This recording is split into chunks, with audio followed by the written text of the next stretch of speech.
Welcome to Heart of a Shepherd. We are continuing our study in the book of Numbers. Our scripture reading today, chapter 13. Numbers chapter 13. And I've titled the devotional, Blessed is the Man that Trusteth in the Lord. Well, let's pick up our study and beginning with a brief review of Numbers chapter 12. Now, cleansed of her sin and healed of leprosy, Miriam, the sister of Moses, reunited with the children of Israel. And then the nation continued its journey and pitched its tents in the wilderness of Paran. Now, the events recorded in chapter 13 are among the most dynamic during Israel's 40 years of wandering in the wilderness. Consider then with me, Numbers 13, verses 1 through 20, the command to choose spies and explore Canaan. Now, the Lord commanded Moses, we read in verse 2, Send thou men, that they may search the land of Canaan, which I give unto the children of Israel. Now, before we go any further, let's pause and reflect on God's directive to Moses and those he chose to spy on the land of Canaan and its inhabitants. First of all, note they were men, not women, children, or novices.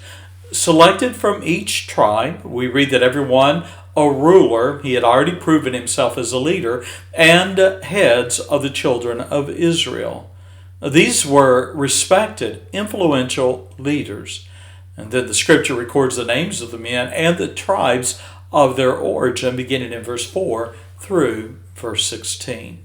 Well, following the Lord's commands, Moses gave the 12 men their marching orders. And here we read, Spy out the land of Canaan, see the land what it is, and the people that dwelleth therein, whether they be strong or weak, few or many, and the land, whether it be good or bad, and what cities they may be that dwell in, whether in tents or in strongholds. Now Moses challenged the spies to then return with a report on the land, and be ye of good courage, bring of the fruit of the land. Now the time was the time, we read, of the first ripe grapes, verse 20. Well then, verse 21 through 29, we have the spies' observations and reports. Now the spies in verse 25 departed, and they were gone for 40 days. Upon their return, they brought a branch with one cluster of grapes, and we read that it was so laden with fruit that the men carried it between two upon a staff, or that being a rod, and they brought of the pomegranates and of the figs.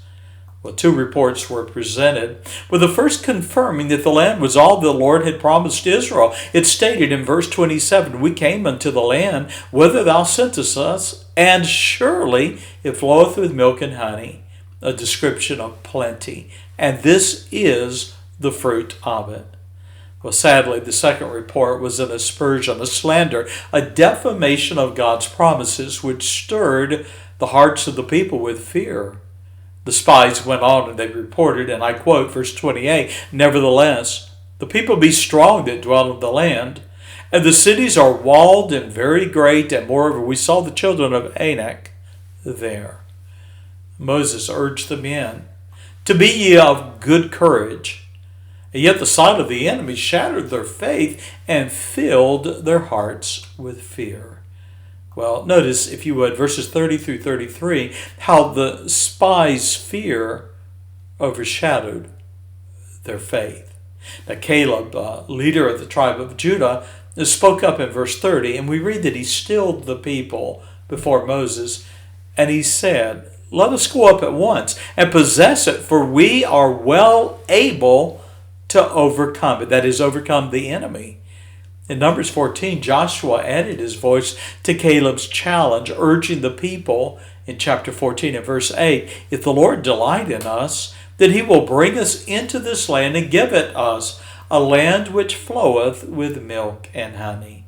Well, nevertheless, the 10 spies sowed doubt among the people, and they said, and I quote, We be not able to go up against the people, for they are stronger than we. We saw giants, and we were in our sight or in our own sight as grasshoppers. And so we were in their sight. It's interesting.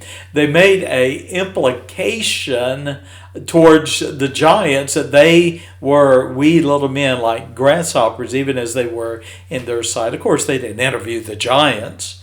And so it was their own suspect or suppositions even that it was so. Now Caleb and Joshua, however, recognized an opportunity. While the other spies concentrated on overwhelming and daunting obstacles. Now what accounted for the difference in Joshua and Caleb's observation and the 10 other spies who brought an aspersion regarding the inhabitants of the land? I would suggest the difference was twofold: focus and faith. You see, Caleb and Joshua did not focus on the size of the obstacles, but on the greatness and faithfulness of God. Their faith did not rest in their abilities, but in the person and promises of the Lord. Israel's adversaries was not the giant or the nations living in the land. Israel's antagonist was her lack of faith in God. Well, a closing thought, a couple of questions. The first is this: are you facing giants? Another, have you let fear and doubt take hold of your heart and mind? Well, here is a promise. God has the solution to every problem you encounter. And by the way, the resources to help you achieve every goal within His will.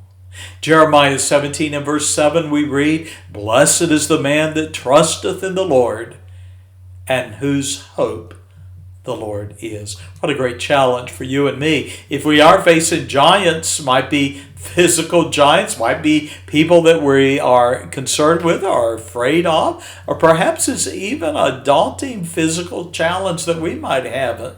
Maybe a giant called cancer, or discouragement, or even depression. And may you and I look beyond the trial, look beyond the enemy, and put our faith and trust in the Lord. He is greater than our giants. God bless, and bye-bye.